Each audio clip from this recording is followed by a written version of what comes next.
Happy holidays, listeners. This is your boy Bryce from Brothers on Tennis.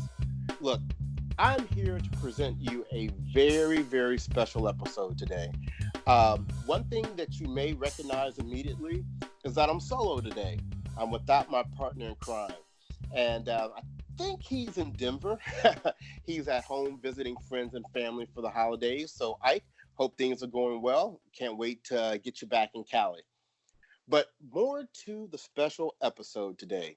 I am so excited to bring to you a person that I've known a very long time that knows just as much about tennis, maybe more than I do in certain areas, and is, I think, just a real joy of a person to talk to about the sport of tennis. And that person is none other than my mother. Say hey, Mom.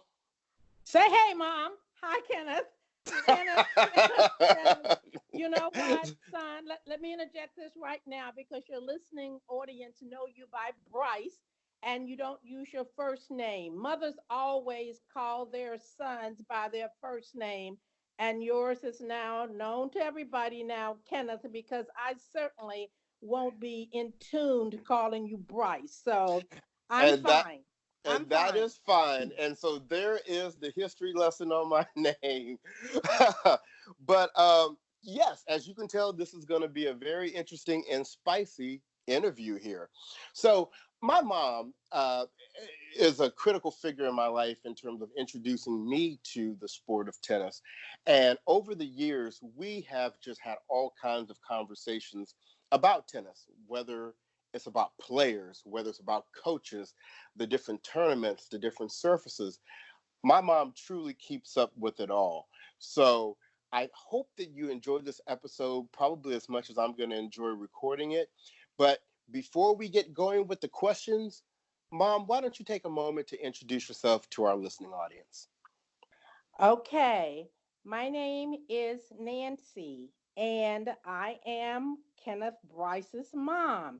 I am also a retired senior citizen who spent almost 40 years in education, and I am a competitive Scrabble player and an avid tennis fan.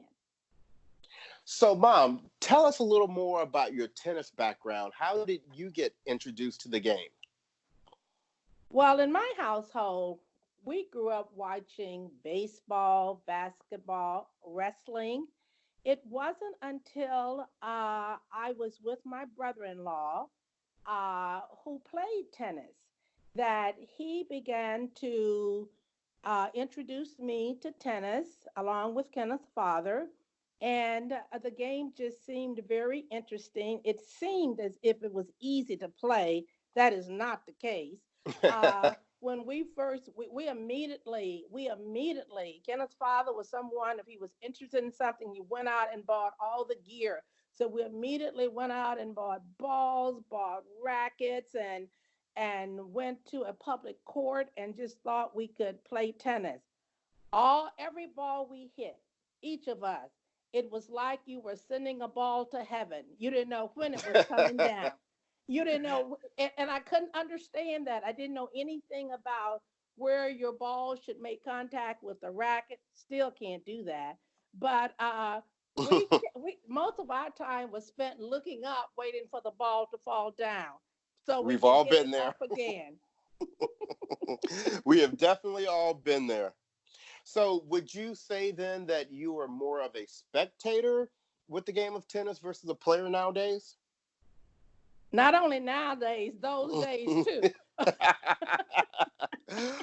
All right. Well, here's a good way that we start to learn kind of where people are in terms of the game of professional tennis. We like to kind of hear who are some of the people that they follow or maybe have even followed in the past. So, Mom, who are some of the players that you used to follow? We'll call them the old school players. They're retired now, but they were playing back when you first started watching. Okay, Martina Navratilova. I mispronounced that, but I think everybody knows Martina. Um, Mhm. Billie Jean King, um, Zena Garrison, Yes. Monica Seles. A lot of them. Jennifer Capriati. Let's see. Gabrielle Sabatini. Oh, Arancha Sanchez, Vicario. Uh-huh. Uh-huh. Those are Were some of my favorites. okay, were there any guys that you liked back then? Pete Sampras. Sampras. Uh, Okay. Um, Stefan Edberg. Uh, Bjorn Borg. Mats Wielander. Arthur Ashe. okay. So, all right. So that kind of gives us a nice cross section from the old school players. So just give me a couple of the men and women of today that you appreciate their tennis styles. Well, I think I probably have to give you more than a couple for the women because if I said the women sisters, that's your couple right there. The Williams sisters. Yes, that's your couple right there. So, in fairness to the other families who have people playing tennis, I think I should name a few more. Uh, Today, I like Kvitova, Ash Barty, Azarenka. Those are some of my favorites. Okay. What about the men? Rafael Nadal. I I knew have to that. say it again. I am his number one fan, even though he doesn't know it. I did get to see him play when he was playing in Cincinnati one year, but I was so high up in the stand, he didn't know his favorite fan was there. I'm sure he Um, felt it. but Rafael Nadal, I do like Roger Federer, um, Dimitrov, um, Nishikori, and I have a lot of respect for Djokovic game. Okay. You and Isaac have that Dimitrov thing in common. But we don't So have that Garcia thing in common.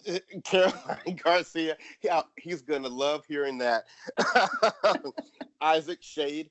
But anyway, now before we get off of the players, give me just a couple of what we call the next gen players. These players that are just kind of coming out right now and are challenging the Williams sisters and your Rogers and your Rafas. Are there any of them that you have a particular liking to? Well, would Coco Goff be included in that group? Absolutely. Well, because she just beat Venus. She did.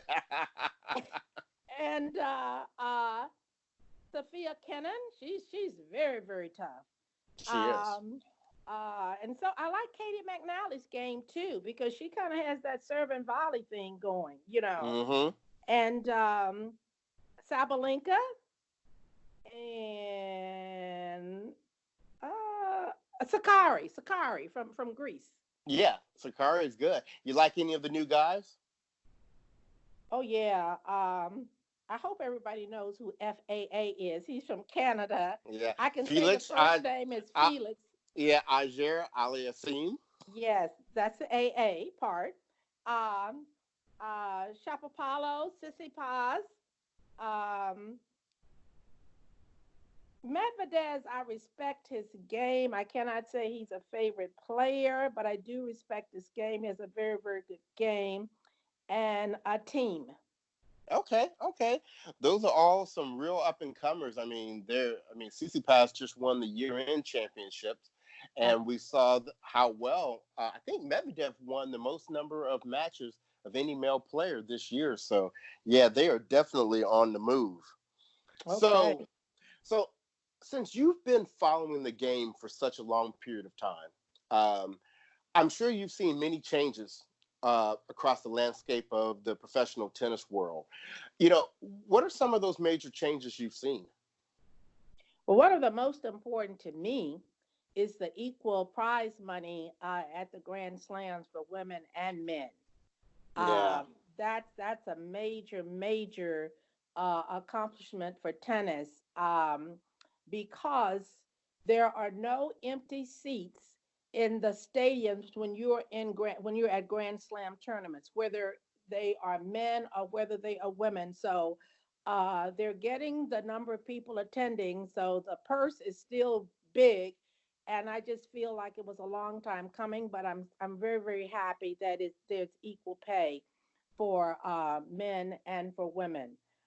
Well, Um, because didn't they used to try to justify not paying the women as much because they said they weren't as big of a draw as the men? yep, yep. And you can't say that anymore. I mean, I don't think that was true in the beginning. But thanks to Venus Williams, she's credited with helping the ATP tournament, the major tennis tournament and that may not be right. I don't know, is that the right one to It was say who? Wimbledon. It was Wimbledon was the one that still had not done equal pay where the rest of the Grand Slams had. So she particularly took that up to task to make sure that they came along as well. Yeah, yeah, yeah. Well, that was very huge. So, what was the question again? Now, what were some of the major? Well, it was just, didn't they try to justify that women didn't bring in as many people to the tournaments as the men did? Yeah, no, And I've got that, but I thought you had another part to your question. oh no, I hadn't, and I was just getting ready to say that it's hard to imagine that there's a bigger draw than Serena Williams. I mean, of course, Rafa and Roger are up there as well, but Serena Williams has to be one of the biggest draws in professional tennis, men or women. That's right. And Yeah. men and women both enjoy watching Serena. Right, exactly. So now I'm sure there are some things in the game that you feel haven't changed that still need to change. Uh, or is there anything there? Anything you want to specifically mention or bring up? Well, I've been thinking about this, and one of the things that and this kind of really became central to me once the switching sports now, once the New Orleans Saints um, weren't given credit for a play last year, which would have advanced them closer to the Super Bowl, even though the cameras showed that they should have been awarded, I don't know whether it was more yardage or points or what have you. And once again, the decision was based on the referees. One of the things that I think definitely should be changed in tennis, I think that when there are challenge calls, the result should always come from Hawkeye. And that is, it should not be interpretations, or those calls should not be made, whether they for or against the player, based on human beings. As far as I know it, they don't give referees an eye test every time there's a tennis match. They don't see whether they have a maybe not be feeling 100%, where maybe they're not totally focused. But if they used Hawkeye, which is the computer um, way of indicating whether a ball is in or out, I think that makes a big difference, because many players have lost some matches after the fact when they say, "Oh, that ball was in. Oh, that ball was out." That's not And fair. and That's you know not. what? I think what you're even alluding to is what the current controversy is most of the tournaments on grass and hard court and indoor do use Hawkeye now, but there has been resistance to use it on the clay courts because the argument has been that the ball leaves a mark, and so you can go check that mark on a clay court. But I think they've had some instances where shot spots showed that the ball did skid off the line and then made a mark outside of the regulation of play, which would have made that ball good. Versus if you just look at the mark afterwards, you would just think that shot was out. But also in conjunction with what you're saying, sometimes they're not looking at the right mark. Right. Exactly. Yep. And I really think this is, easily solvable. And that means just use the technology. Use the technology. You have Hawkeye. Think about it. when a player challenges a call, what do they go to? They go to Hawkeye. Does anybody question Hawkeye?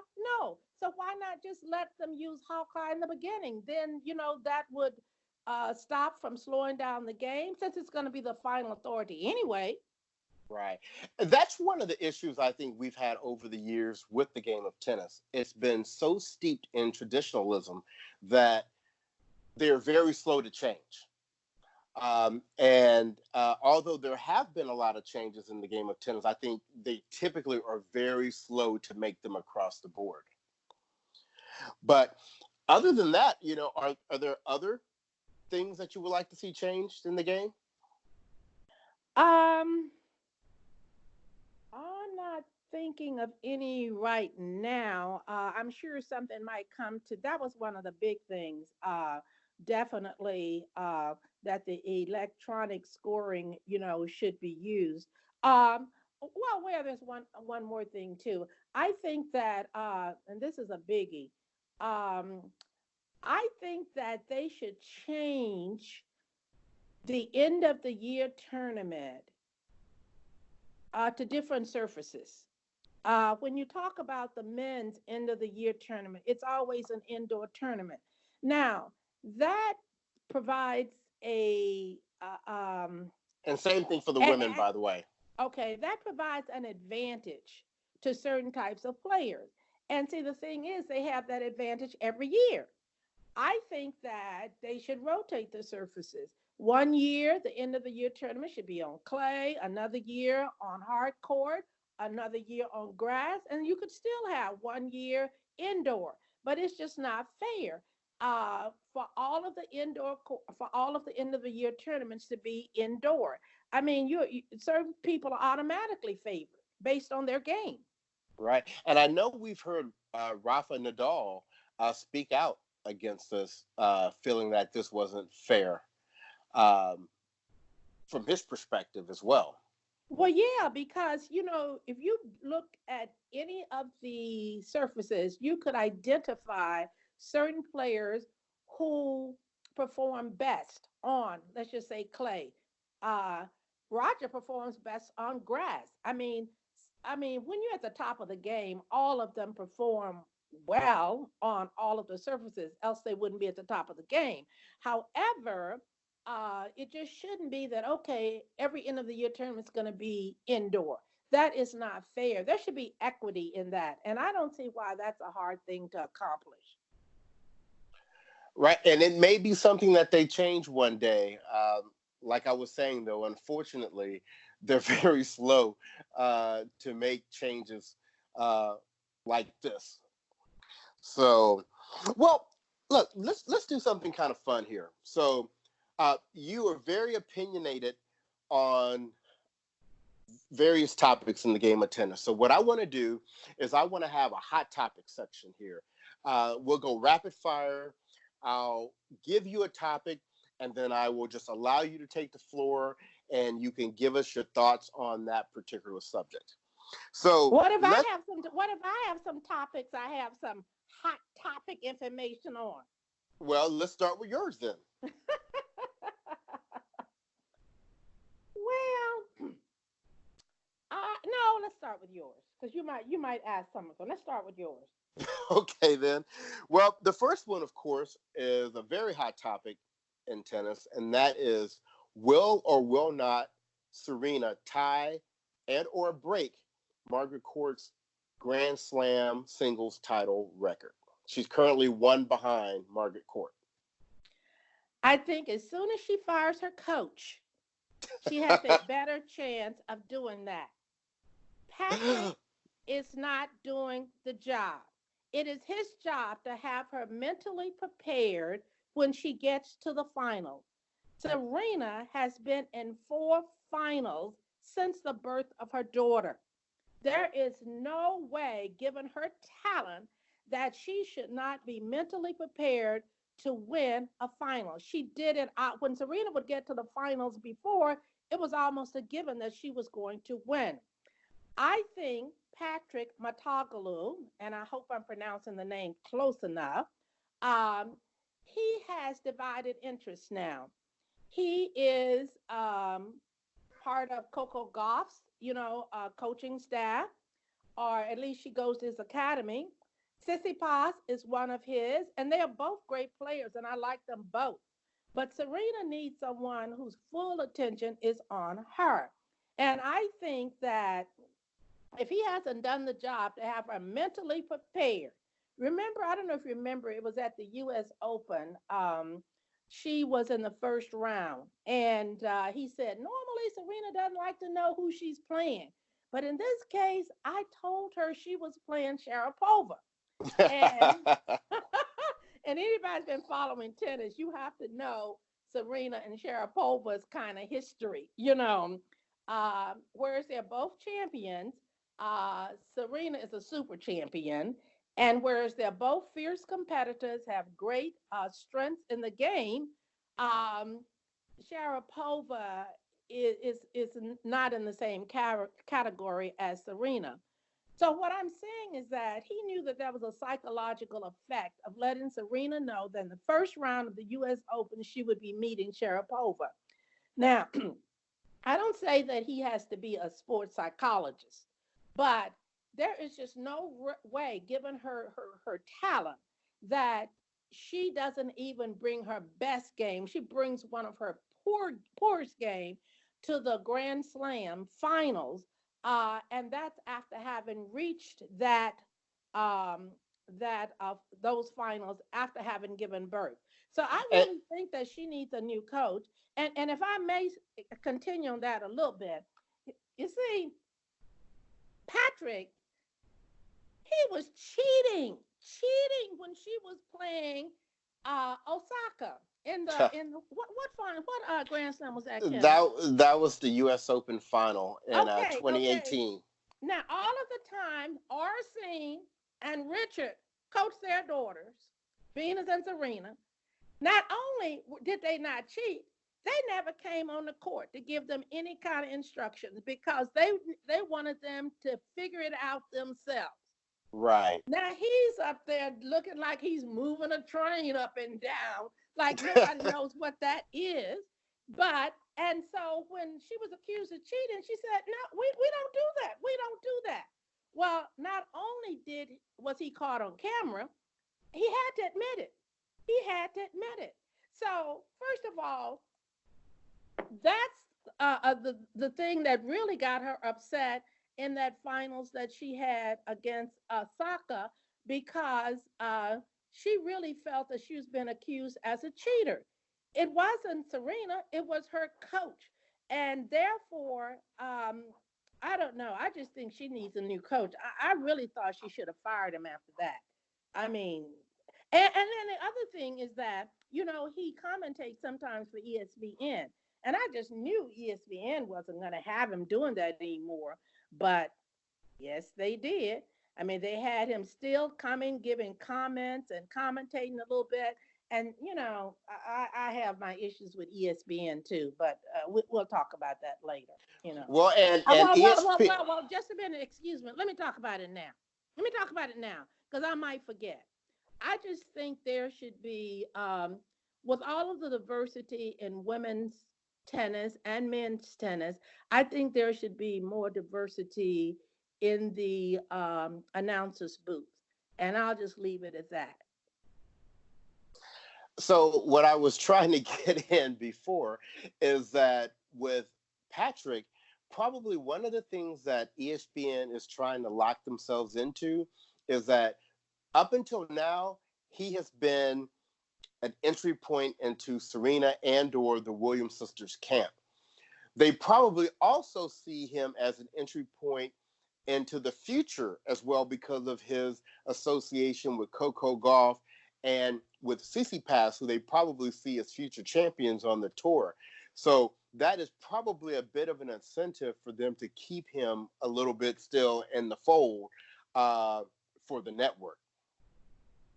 I could Yeah, definitely but see but them doing it. I'm sorry, son. I'm sorry, son. Uh, they can always have him on to interview him as a guest. But to have him commentating where he is getting paid, money for that as well as coaching Serena, I just don't think I don't think they should have kept him, especially when he admitted. Do you remember he admitted he was cheating? I do. He admitted it because the cameras caught him. He said, "Yeah, yeah." He said, "Yeah, I was cheating. I was cheating. Everybody cheat." Well, I And, wouldn't want a coach doing what everybody does. and he even tried to rat out Sasha. And he said Sasha was doing the same thing Sasha during the was, finals. and that was not the case. That was not the case.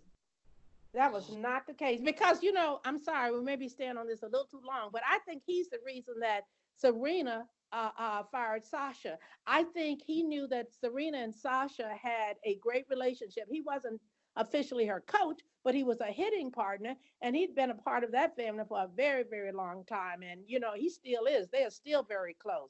In fact, when Serena had her daughter, they said Sasha was at the hospital every day, and I don't think they live that far from each other. So I think that um, Patrick was maybe a little jealous of the friendship that Sasha and Serena had, and he's the one. I'm sure Serena just wouldn't have fired him because he was a kid. He was her hitting partner. He wasn't a coach. But again, Serena, excuse me, Serena had listened to him a lot. So I know I'm going on a little too much about this, but Patrick, no, I think Serena should fire him. Nobody else may have thought about it, may not have said it, but this is Brothers on Tennis, so we can say what we want to say, right? There you go. So, since you're talking about Patrick as a commentator, tell us your thoughts on some other commentators. Who are some of your favorites? Who are some of your not so favorites? Well, I think Chris McHenry is just a true professional. Yeah. I just think she is a class above. She is just a class above. They had to, well, I shouldn't say this, but Chris Fowler used to have that position, but um, I'm glad they have her because she's just a pleasant person. She's very knowledgeable. She doesn't do anything to try to agitate or put the other commentators on spot. And she's great. The way I value commentators is how knowledgeable they are and whether the advice that they give or what they even see in players and in the game, makes good tennis sense. And there are just some who are very, very good at that. Um, Renee Stubbs is very good at that. Um, Lindsay Davenport, she didn't start off being great. I remember when Lindsay first started, it was almost like somebody had to tap her on the shoulder and say, "Okay, it's time for you to speak." But she she is better now. But you know who I really, really like? You do know this, son. You know this Right. already. But Right. I'll tell your audience. Shonda Rubin. Yeah. Shonda is great. She's our She is favorite just too. she is exceptional. And uh did I mention Renee Stubbs? You did. Okay, yeah.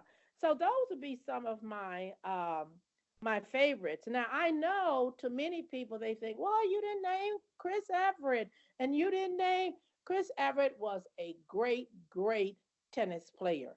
Um, she was never my favorite, but I remember her game because I like a more aggressive game. I like the serve and volley game for the women. I liked Martina's style better. But Chris was very, very good. I mean, it's no doubt about that. But I think when you get into broadcasting, you have to know that there's a big difference between being a great tennis player and then being a great commentator.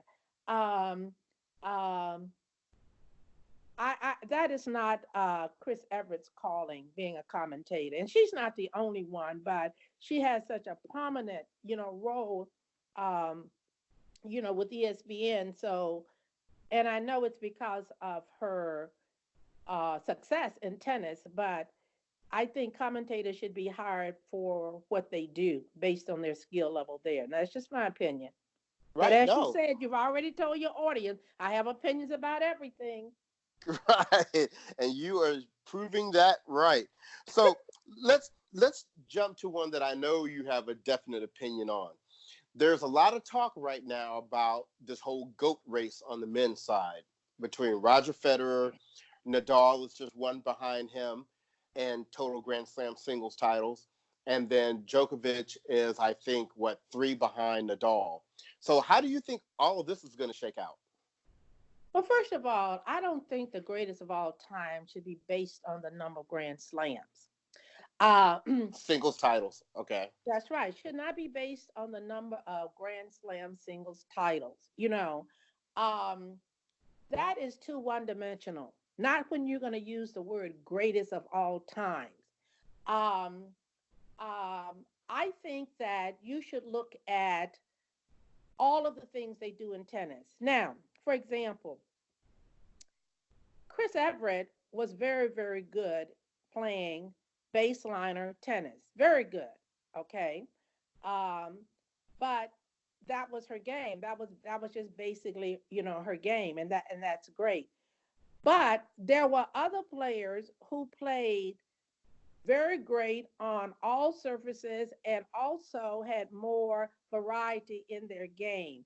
Steffi Graf, she was a strong baseliner, but she was a very aggressive player. Monica Seles, sadly, her career was cut short. I'm sure your audience know about this due to a stabbing by, I think, a German when she was playing Stephanie Graf in Germany. But when you Well, look, she wasn't playing Steffi, but that fan wanted Steffi to become number one you're again. right, you're right, you're right. Yeah. Thanks for the correction. You're right, you're right. But when you look at Martina Navratilova, I don't know why I'm having a hard time pronouncing her name. Probably because I'm new doing this. Um, you look at everything that she's accomplished. In singles, in women's doubles, in mixed doubles. I mean, serve, volley, a counter punch, speed, you name it. She to me was an all-around player, and yet Steffi has more Grand Slams, but And singles only. oh yeah, that's right. Because if you were to look at the full body of work, and that's what I think they should look at, the full body of work. What did this person accomplish? And sometimes certain people are not able to even put themselves in a position to do everything. Because you remember Martina Navratilova is from Czechoslovakia. So, she grew up playing tennis there, but she ended up, defecting to the United States, which was our blessing, truly our blessing. So I just really think that's a bone for me. I don't think I mean, Steffi was great, but I could not say that I would say Steffi would be the greatest of all time. I think Martina's record, her body of work, is just much more impressive. Even though Steffi's body of work is very impressive, I Right. think she won the Grand Slams four Well, times in a row. well, no. Well, she won the Golden Slam, which meant in a calendar year she won all four Grand Slam singles titles plus the Olympics gold medal. Yes, yes, And I think the other point that you were referring to is that she won each one of the individual Grand Slam singles titles at least four times each. yes. But she didn't win any mixed doubles. She didn't Right. win. Or did she? I don't think not mixed doubles. And I can't remember what the exact number is, and the listeners will remember. I feel the same way about Martina Navratilova. Martina has the most number of titles when you add all events, singles, doubles, mixed doubles, tour titles, Grand Slam titles. She is number one, and it was not even close to who was number two to her. So I agree with you. I do think that a lot of accomplishments are not taken into consideration when they say the greatest of all time, because just looking at singles Grand Slam titles is very one dimensional. Well, I've even heard Martina comment on that. And it was she who said they should look at the total body of work. And that was so well said. And that is the truth if you're going to talk about the greatest of all time. So hopefully if Serena, and I'm really hoping that she's going to do it. I believe she's going to do it. I believe she is going to not only tie Margaret Court, I think she's going to exceed Margaret Court. And then there won't be any question about who is the greatest of all time. Right. So back to kind of the men. What do you think about this race between Federer, Rafa, and Djokovic? Well, Rafa is my favorite. I do. I don't dislike Federer at all. I mean, I like him, I do respect him. He's done a lot for tennis. Um, I definitely respect Djokovic's game. I remember when Djokovic first came on the circuit, he was so ill at ease and he was always trying to make people laugh. He was very good at just doing funny things, on the court. And sadly, and I think it's Curios who says that Djokovic is just trying to get people to love him. I mean, I digress right now. I digress The boot because toss. I have to digress right here because Curios, who is from Australia, if he had the what is the word I want to use? If he had the focus, Discipline. that's the word. That's exactly the word. If he had the discipline, there is nothing he couldn't do on the court. He is exceptional. And that's even without trying. I think most of the time he doesn't even have a coach. And I cannot Right. see him out there practicing hours a day. He is just so talented. But he is an immature player. And I hate to say that because there may be something else going on that he is not able to control. I mean, I don't mean to try to diagnose anybody. I mean, I'm just a tennis fan, but I think he has frustrated every coach that has worked with him. It doesn't seem to bother him whether he wins or he loses. He might regret that later on in his life, but everybody knows that had he brought his A game all the time, he would really be in the record books. But I could say the same thing for Monfils. Now, Monfils to me just enjoys playing and he enjoys entertaining the crowd. Right. He plays a defensive game all the way through. When he has the ability to be as aggressive as anybody out there, he has the speed. He can do vertical jumps. Um, he can place the ball anywhere. One of the things that is lacking, it seems to be his fitness because he seems to tire out sometimes. And the majority of his career, I think, had Monfils played to the level of ability that he has, he would have been. I'm not sure we'd even be talking about Roger or well, I still kind of think we'd be talking about Nadal. I mean, I just have to say, Oh, no. I just Look at have to petty, petty, petty.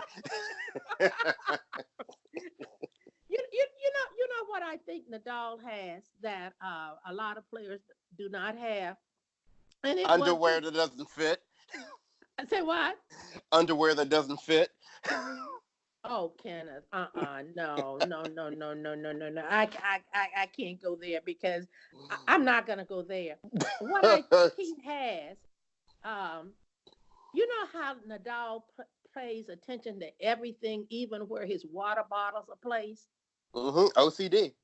Well, okay, but in this case, if that's what he has, it's good. It's good for tennis because what is it? Paul Anacomb, who was once Federer's coach, he said in a broadcast not too many weeks ago. I think it was Jim Courier who asked him. Maybe it wasn't Jim, but somebody asked him if you had to pick one tennis player who could get you through or to help you, whatever, who would you pick? And immediately he said Rafa Nadal, even though he had coached Federer and he knows Federer was a good player. He said because there's no quit in him, and he doesn't become a prisoner of the past. Like, oh, I missed that shot. It's missed. He's completely focused on the next shot. And for him, the match isn't over until the match is over. There's just no quit in him. Some players see that they are not winning, and then it becomes a self-fulfilling prophecy, where then they just kind of give up. Nadal would would literally almost die on the court. And what I like about him, I remember when he first came out as a player. I mean, I just like that the way he was dressed. He kind of had those kind of, I don't know what you call those pants that come down to the knee. The capri shorts. Okay, they weren't short though, kind of. They came down to the knee. They weren't Well, short. yeah. Well, that's why they call capri. Okay. You're Yeah. right about that. You're right about that. And then he had the bandana, you know, and it was like this was Geronimo, coming, and then he was just laser focused. And I know I'm going a little bit off topic, but I think, even, I mean, I'm not going to try to diagnose a player. I don't care what it is, because whatever it is, I don't even want him to get healed. I want him to keep it. Okay, just keep it. But I also think the rigidity of his coach, Uncle Tony. Uncle Tony was just very, very rigid with Nadal, and even afterwards, he didn't want him to feel any kind of favor or privileged or anything. So I did buy his book, one for me and one for you. I read my copy. I don't think it, you read your it, copy. it's on the list. I'm gonna get to Yeah, you've it. had about 4 years. So, are you saying that you think Nadal is going to probably end up on top of that group of three? I think he has as good a chance as anybody else, if not better, because, like I said, he is definitely is. I don't know. He has a mentality, a strong mentality, that he just, you saw the U.S. Open. No one thought Nadal was going to win. Medvedev, yeah, Nadal won two set, Medvedev won two set, but Medvedev was just, you didn't see that happening. But Right. there's just no quit in him, and for him to be this close to Roger, and to have won Grand Slam not only in singles but also in doubles and also in the Olympics. Did I get Yeah, that right? that's right. He and Mark Lopez, I believe, was his partner. That's right. That's right. So um and yeah, he has a very good chance. In fact, I kind of think he might pull it out. Agassi has said for a long time that Nadal is the GOAT. And he and Steffi said, let's table this. Let's table this. Let's wait till their careers are over. But Agassi has said that several times. Okay. So, speaking of Federer, one of the newest events that we have on the professional circuit for the men is the Laver Cup. And I know that you have watched it the last 3 years, or its first 3 years that it's been on. What have been your thoughts? I love the Labor Cup. I just love it. I mean, I love it. Now, that's Federer's brainchild, so he goes all the way to the head of the class for that, because I think that is the best 3-day tournament. I mean, Kenneth, there I go. Mother called him Kenneth. That's Um, fine. that is such a suspenseful, tournament. It's only 3 days, and in each of the three years, the final, the team that won did not do so until the final match. And it was Right. never the player that you thought who would be playing that final game. Here you have, and I'm sure your tennis fans know about the Labor Cup, but here you have Europe going against the entire world. And um, uh, Nadal and Federer, they're on the same team. They're no longer competitors. Even Djokovic, has played on the Labor Cup team 1 year, and it caught fire right away. When you talk to people about the Labor Cup, people just love it. I mean, I like all the tennis, but I have to say right now, the Labor Cup is my favorite. I cannot wait until September comes again. Right, me too. And as a reminder to our listeners, Brothers on Tennis, we plan to be there. It is in Boston this year, so keep tuned for that. Is there a ticket for mother, mom? I'll let you know when Ticketmaster has them on sale. Hey listeners, tell my son to make sure I'm at the Labor Cup. Please tell my son to make sure I'm at the Labor Cup. We're I'm gonna create a GoFundMe page Oh, to pay for my mom's expenses to go to the Labor Cup. So hey, mom, works for I know me. you had mentioned that there may be a couple of hot topics that you had. Do you? Is there anything you wanted to bring up? Well, I think we kind of hit on some of that, and the one was um, the Hawkeye. Okay. Having that to be the official um, coach, if you will, even though it's electronic. As to whether a point is good or not. The only other thing that I mean, not the only other thing, but I'm just so excited about the future of tennis. Even when you think that it can't get any better, and I'm not even talking about a tournament. I'm just talking about players. I just love me some Ash Barty. Ash Barty from Australia. I mean, there's no pretense in her. I mean, she goes out there and play like she's going to a day job or whatever and just gets the job done. Her team is very, very supportive, and they seem like a happy family. Uh, who would have thought? That's what I said. Tennis is just it's so exciting. Who would have thought if you had given tennis players and said, name three people who would end the year as number one on the women's side, and they would have won their first Grand Slam. And let's add to that. So not only did she end the year number one in singles, she ended the year number one in doubles as well. And let's not forget that the Grand Slam that she won first was the one she was most unlikely to win, the French Exactly. Open on clay. It seems like her game is suited to faster surfaces like grass and hard court and indoor.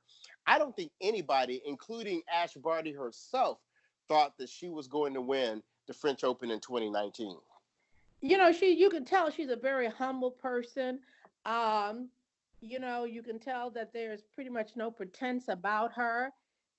Even when she's talking to her coach, a lot of players, when they're talking to their coach, it's like the players aren't even paying any attention. She is nodding her head or showing that she's agreeing or she's asking questions. Um, there's nothing pretentious about her. And I just wish her continued success. The other thing I did want to bring up, uh, um, what's her name from Japan, Osaka. Oh, Osaka, yes. Well, Kenneth, my son. I fell out with her when she first came on. I thought, oh, this girl is good. And, then she got Sasha to be her coach. And I'm thinking, hey, that's good. Sasha's been around Serena, so, he can really help her. And in his maiden year as a coach, his first year as a coach, that was the year that they created this award that to name a coach of the year. And he won that. The first year that award was given, he won coach of the year. Not Serena's coach, not Patrick. Sasha won it, and he Shade. got her. She won two Grand Slams. New kid on the block, two Grand Slams. Then all of a sudden you hear he's no longer going to be her coach. She's not happy. She's not happy. And so she fires him. She let him go. So she hired one of the, I guess, the assistant coaches. The guy she hired Yeah. was on her team. And I have nothing against him. I'm sure, who would refuse being promoted.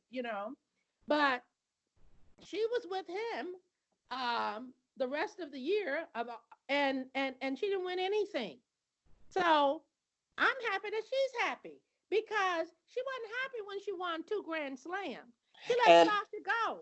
But when and she and mom, she didn't even keep him for the rest of the year because remember she let and I can't remember if it was Jameer Jackson or if it's the other one. I forget the names, but no, because right now she technically I think is being coached by her father.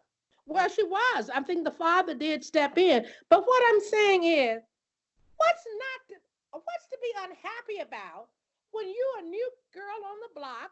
You're very young and you just coming out and you win back to back grand slam and and um and you're not happy. I mean, come on. Uh, so I respect her game. She has a very good game. What softened me a little bit with her, and you kind of helped me see this because I was ready just to be done with her forever. But the way she treated Coco Gauff when Coco Gauff lost to her, and she knew how that felt. I mean, I think everybody was just so touched by that moment. Right, So that was yeah. it was like, well, okay, okay, all right, all right. You're not on the hot seat, but let's just leave it at that. Okay, she's not. So that was a beautiful moment. That showed It the was. character. That was a That- beautiful moment in all sports to right, see. right, right, right. Um, what was the question? Did you ask me something else? No, no, I was just leaving it open for you for anything you wanted to say before we closed up this episode. Is it time to go already? Oh, I guess It's about that time. that's the way it is when I'm doing all the talking. But you know that well. Let me see. I'm excited about you know um what's coming up the new year. I'm hoping that Serena. I've seen pictures of Serena. She's looking fitter and fitter, and I'm hoping that she's going to bring it for the Australian Open. But I think Serena is not going to quit. Serena is the type of person, once she has a goal,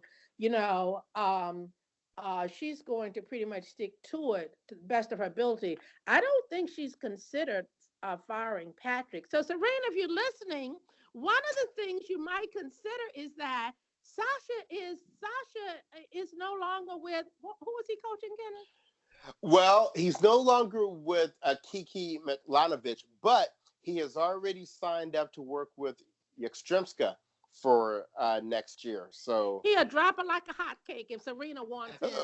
well, just like he dropped Kiki. Shade. That was funny. Yeah, So, yeah.